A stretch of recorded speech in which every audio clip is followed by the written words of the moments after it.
तो मेरा आपसे निवेदन है कि हमें अपनी टेबल बचानी पड़ रही है आपसे भी, अपनी कुर्सी और टेबल। मैं अपने प्रेस के साथियों का धन्यवाद देना चाहता हूं। जहां तक चुनाव का सवाल था, इस बार उत्तर प्रदेश की जनता ने मुद्दों पर वोट दिया और जनता के मुद्दों पर चुनाव हुआ। जनता ने अपने मुद्दों पे मतदान किया और भारतीय जनता पार्टी की बड़ी हार उत्तर प्रदेश में हुई है। जहां तक सरकार बनने का ना बनने का है, सरकारें बना करती हैं, सरकारें गिरा करती हैं।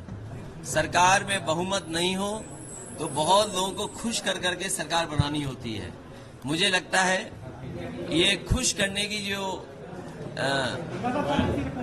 कदम चल रहे हैं, खुश करने के लिए जो फैसले हो रहे हैं, और सब गिनती का सवाल होता है। सरकारें जब खुश करके बनाई जाती हैं तो कोई और खुश कर देगा तो उधर चले जाते हैं लोग। हमें उम्मीद है कि जनता ने जो फैसला देश के सामने लिया है, संविधान, आरक्षण और लोकतंत्र मजबूत हो। हमें उम्मीद है कि आने वाले समय में ऐसी चीजें आप देखोगे कि लोग उनके लिए साथ खड़े दिखाई देंगे। महाराष्ट्र में इस्तीफा हुआ है अखिलेश जी, महाराष्ट्र में इस्तीफा हुआ है। कल से अयोध्या को लेकर लगातार देखिए, सच्चाई तो ये है कि भारतीय जनता पार्टी और सीटें भी हार जाती उत्तर प्रदेश में। भारतीय जनता पार्टी और भी सीटें हारती उत्तर प्रदेश में। आप जब अयोध्या का नाम ले रहे हैं, अयोध्या की जनता का मैं धन्यवाद देता हूं। अयोध्या की जनता का दुख दर्द आपने भी समय समय पर देखा होगा।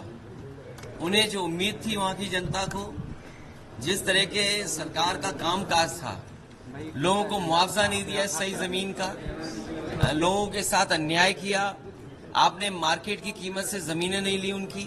जब लैंड एक्विजिशन करने के लिए आप चले तो आपने दबाव बना करके, झूठे मुकदमे लगा करके उनसे जमीन छीन ली। न जाने कितने व्यापारियों को आपने दुख संकट पहुंचाया जो 100 साल से रह रहे थे, 100 साल से लोग रह रहे थे। ऐसे भी परिवार हैं जो अपनी गाय भैंस के साथ, जानवरों के साथ 100 साल से रह रहे थे, आपने उन्हें उजाड़ दिया। आप किसी पुण्य काम के लिए आप गरीबों को उजाड़ रहे हैं। तो इसीलिए मैं समझता हूं अयोध्या और आसपास की जनता ने भारतीय जनता पार्टी के खिलाफ मतदान किया। हिंदू मुसलमान मुख्यमंत्री आ जा रहे हैं, योगी आदित्यनाथ दिल्ली आ रहे हैं, उनको तलब किया गया। तो अगर दिल्ली आ रहे हैं तो मेरा आपसे निवेदन है, दिल्ली में रोक लो, यूपी क्यों भेजते हो वापस? सर, अब आपकी सीट विधानसभा की सीट है, उससे कौन चुनाव लड़ेंगे? आपका मन हो तो बताओ, हम लड़ा दें आपको भी। सवाल है, क्या अभी कोई स्थिति आप देखते हैं इंडिया गठबंधन की? मैंने आपसे कहा कि खुश करने से सरकारें बन रही हैं, तो कोई खुश और भी कर सकता है। सर, कल पार्लियामेंट में आपकी रणनीति क्या होगी? अभी उम्मीद बाकी है। लोकतंत्र में और गिनती जब होती है तो आस और उम्मीद कभी खत्म नहीं होनी चाहिए। आस हमेशा बनी रहनी चाहिए, उम्मीद हमेशा रहनी चाहिए। पार्लियामेंट में रणनीति क्या रहेगी आपकी? पार्लियामेंट की रणनीति क्या डिस्कस हुई कल से? अभी बता दें आपको। बिल्कुल सर, अगर आप दिल्ली में, सर, अभी तक उत्तर प्रदेश में हार की जिम्मेदारी भारतीय जनता पार्टी में से किसी ने नहीं लिया है। मैं एक बार फिर अपने मीडिया कर्मियों का धन्यवाद देता हूं, क्योंकि जो मैं लगातार कहता था कि मंत्रिमंडल बदल जाए, मीडिया मंडल बदल जाए, कुछ चीजें नहीं बदल पाई हैं।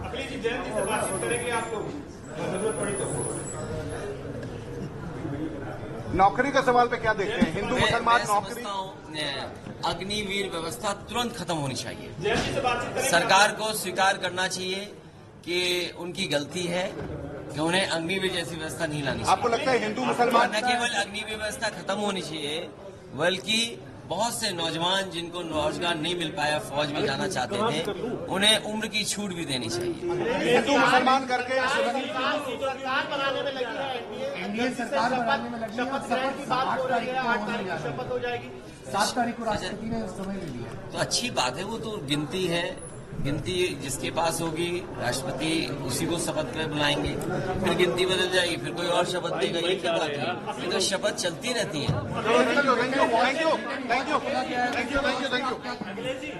मैंने बोल दिया भाई हमें बचाओ।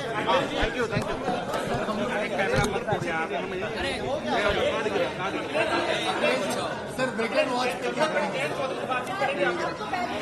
क्या कर रहे हो यार? यही गलत दबा रहे हो। नहीं दबा। क्या बात कर रहे हैं? बहुत धन्यवाद देता हूं। उन्होंने सकारात्मक राजनीति को दोबारा सकारात्मक राजनीति के पक्ष में मतदान किया। कन्नौज की सुगंध और महकेगी और दूर तक जाएगी। सबसे ज्यादा सीटें आपकी पार्टी को मिल पाएंगी।